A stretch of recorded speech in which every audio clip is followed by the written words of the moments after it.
A Taliban patrol in sight. It's time for the ambush to begin.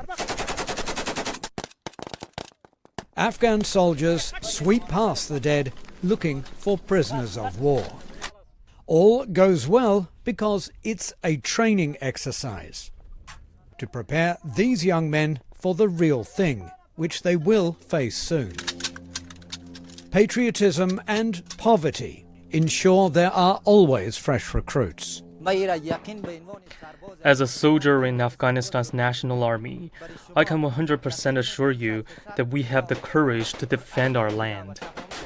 They have certainly proven they can defend the cities. While the Taliban and its shadow government have made gains across the countryside, the Afghan army has consolidated its control over all urban areas.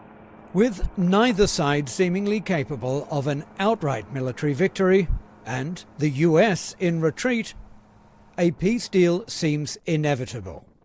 Already the government and Taliban are talking about a system similar to Iran's, involving a leadership council above an elected body. I sense that at some point this whole council is going to be handed over to the Taliban, so you would have a sort of constitutional monarchy of sorts, but this would not be a monarchy, it would more be like a theocracy. So you would have a higher council of religious scholars and a parliament underneath it.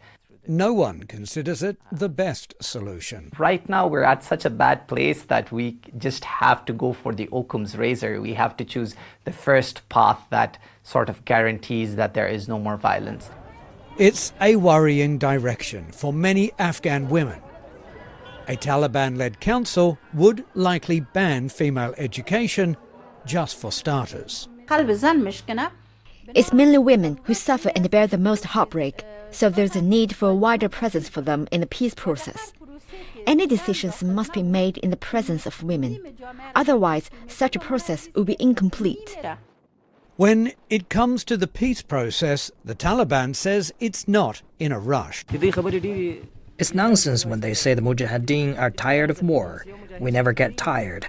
If one Mujahid gets killed, 10 will rise up because of it. We're not tired of war, but we enjoy sacrifice and are always ready for it.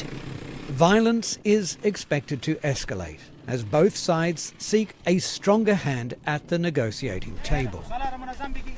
Which means, until a deal is done, there will only be more heartbreak in a country that has already endured 4 decades of brutal war.